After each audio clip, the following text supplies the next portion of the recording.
I'm Salem Belladonna. I am a composer, singer-songwriter, cellist, and pianist. I recently have been working with Robbie Banfitch on a couple of his films. So I did a couple tracks for the Outwaters, and I also did a full soundtrack for his upcoming film, Tinsman Road. Robbie and I met back while I was working for Greenpeace. He was running the LA office, and so we started our connection there. And he introduced me to his film work during that time. And so during COVID hit, and Greenpeace sort of shut down the program we were operating.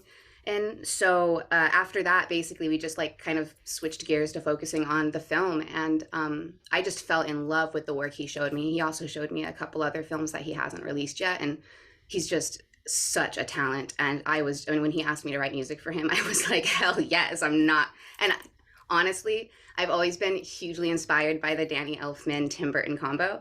So I've kind of always like low key been looking for my like horror buddy to write for. So I'm hoping me and Robbie kind of can be like a Tim and Danny. Much later, by the time he introduced the film to me, he'd already finished his full first version of the film. And he was at the point where he was using his favorite songs to sort of like fill out, but he didn't want to, he would rather have like originally composed music for the film. So he reached out to multiple different friends of his. And so he asked me to create the theme piece, the choir piece for the movie called The Outwaters.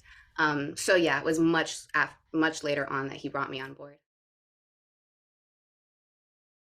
Yeah, that's been a very interesting experience for me, because most of my work in the past has been primarily solo work. So branching into the film has been more of the last year or two. And yeah, when I'm writing for myself, I just like to enter a state of flow. So it's almost this feeling of like often I don't actually feel responsible for the artwork. I like to just sort of kind of channel it and see what comes through and then shape what comes. So I did start with that process with everything I write for Robbie, but then afterwards he's got such a artist's mind, of course, and he's very precise about what he wants. So he'll give me feedback just to try to get my piece to match what he wants a little more. So there's this back and forth process, and that took a little getting used to for me, sort of being able to like, or staying true to my own vision as an artist while also giving my collaborator everything they want.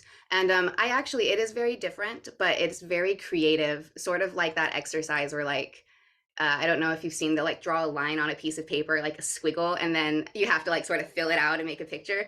It's sort of like that. So it's fun in a different way than like creating on a blank canvas. That's, I would say my inspirations going in were probably a little less like film based, and more some other forms of art. So, like, for example, Dance Macabre, which is the pop song I wrote for his film, that was inspired off of the sort of the theme of the Dance Macabre throughout human history, which we find in art and music. And particularly, I was inspired by Cézanne's piece, Dance Macabre. So, let's see. As far as film goes, I've always been particularly inspired, like I mentioned before, by Danny and Tim, who are a very specific kind of horror.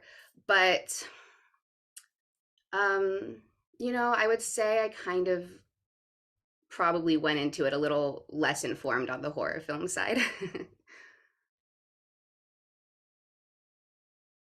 Well, first of all, I would say that as artists, it's easy to try to split the things we do into different mediums. There's the visual artists, and then the sound artists and the dance artists, and but in reality, anything that's art, we're working within the medium of human experience. So, in my opinion, multimedia collaborative art has this incredible magic, this incredible power that comes from the fact that it is um, working with multiple senses, when a lot of the time we kind of expect art to focus on one sense.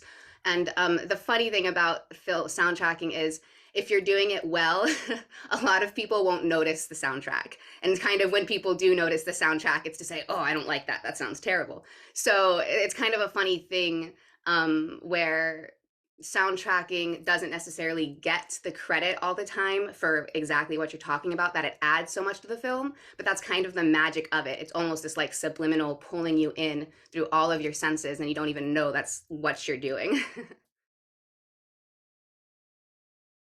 So glad you asked. Actually, one of my favorite things about Dance Macabre that I wrote for this film is I love the lyrics. If you actually go check out the lyrics, there's a lot of foreshadowing to the film in there. And so my hope is that maybe as the listeners are watching that dance scene, they'll like catch a few words here or there, and maybe on the rewatch, they'll be like, oh my God, So that was pretty fun. It's rare to get to play with the diegetic music in that way that like you're allowed to sort of foreshadow that blatantly. So I really enjoyed that. Brought me on board. He'd already had tons of diegetic music layered throughout the film. That was definitely what he was going for. And then he asked me to write a dance song for that scene. I don't think he mentioned anything about what he wanted necessarily from the lyrics. I could be wrong, but from my memory, I just decided to have fun with it. I had seen the film and I knew, like, you know what? Like, I never write dance songs, so I wanted to do something creepy. So, like, the main lyric, of course, dance to the music till my feet are bleeding. And that's also sort of a foreshadowing to a lot of the imagery, of course, we see later in the film. Um, yeah, so I would say it was Robbie's idea to make the diegetic music such a big part of it, and then I sort of took the lyrics and ran with it.